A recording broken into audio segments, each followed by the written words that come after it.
Setelah dari candi, akhirnya, destinasi kedua adalah kita menuju ke Bukit Rema. Bukit Rema itu posisinya ya masih sekitaran candi, tapi agak, maju sedikit lah, cuma dia naik ke bukit, gitu.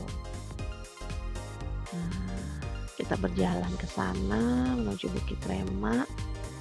Setelah itu terus sampailah kita di Bukit Rema. Tuh, setelah melalui perjalanan sekitar kalau nggak salah sekitar 20 menitan lah ya, dari Candi Borobudur ke Bukit Rema, kemudian ketika sampai, kita masuk ke dalam, ternyata kita tuh harus naik lagi mobil, bukan lostak sih, cuma kayak, mobil yang di belakangnya tuh kayak, apa ya, kayak jeep gitu kali ya, aku nggak ngerti lah, bukan jeep lah, ini apa sih, kayak mobil zaman dulu gitu, aku nggak ngerti ini namanya mobil apa gitu. Ya tapi akhirnya kita naik gitu, kayak angkot zaman dulu kalau aku bilangnya ya. Naik mobil seperti itu, kita itu harus naik ke atas Bukit Rema dengan kendaraan ini, karena hanya kendaraan ini yang mampu menanjak. Tanjakannya benar-benar tinggi banget loh. Sumpah aku juga sempat ketakutan, tapi kayaknya supirnya udah biasa banget. Tuh kan, aku pikir cuma kita doang yang ada di dalam mobil ini, tapi ternyata kita tuh harus jemput lagi orang untuk naik dengan bareng-bareng sama kita.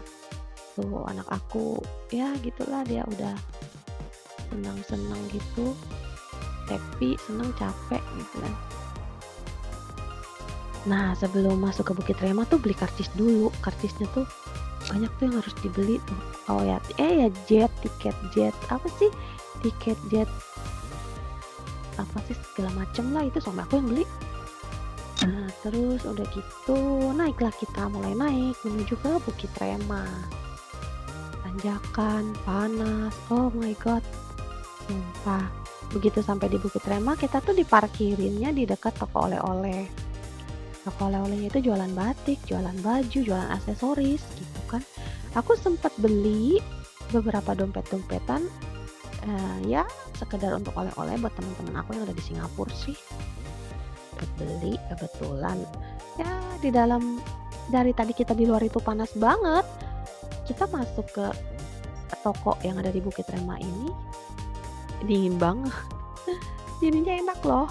Lihat aja anak aku yang kecil sampai kayak orang apaan, dia santai-santai gitu tiduran. Tiduran dia nyantai di situ di dalam toko yang ada di Bukit Rema itu. Jadi Bukit Rema itu adalah sebuah gereja. Sebuah gereja yang berbentuk kepala ayam. Adanya posisinya tuh di atas bukit, namanya Bukit Rema. Rema itu artinya apa ya, kalau kita orang Kristen itu baca Alkitab itu mendapatkan rema atau wahyu atau pengertian dari Tuhan gitu tentang maksud kitab yang kita baca, itu artinya rema. Nah ternyata begitu masuk ke area tuh perbukitannya ini tuh, daerah Bukit Remanya ini tuh gerejanya itu dia kepala ayam. Gereja kepala ayam tuh, Bukit Rema. Terus foto-foto dulu deh, kita bikin video dulu. Kepala ayam. Tapi suami aku udah ganti baju jadi yang putih, soalnya dia udah kegerahan banget katanya. Nah ini adalah masuk bagian dalamnya Bukit Rema itu ya gereja, dalamnya gereja. Tuh ada foto-foto kenapa dibilang Bukit Rema, kenapa ini dan itu tuh ada bisa dibaca ya di video ini ada. Nah terus kita tuh makan dulu lah ya di kafe Bukit Rema. Ada kafenya, kafe Bukit Rema. Jadi tempat untuk makan-makan.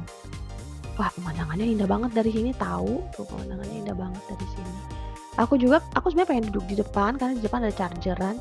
Tapi ternyata anak aku yang kecil itu dia tiduran di dalam karena nyari kipas angin dan nyari kesejukan. Jadi, ya udah terpaksa kita semuanya pindah. Kelihatan gunung dari sini, Gunung Sumbing kalau nggak salah ya, di sini. Terus akhirnya kita semua masuk, kita semua makan di Cafe Bukit Rema. Setelah itu, Togu sebagai kepala tour guide dari kelompok aku, merangkap supir aku, dia nyuruh kita naik ke paling atas di Kepala Ayam ini, di Rejang Bukit Ayam ini. Cuma aku takut sih, aku udah naik tapi nggak nyampe atas banget. Kalau anak aku yang gede, dia naik sampai atas. Aku sumpah, aku tuh orangnya takut ketinggian ya. Tapi pengen nyoba, tapi takut gitu. Nah, selesai kita foto-foto di atas, akhirnya kita putuskan untuk turun deh. Turun, kita lanjut lagi kemana? Ayo, tonton lagi video berikutnya.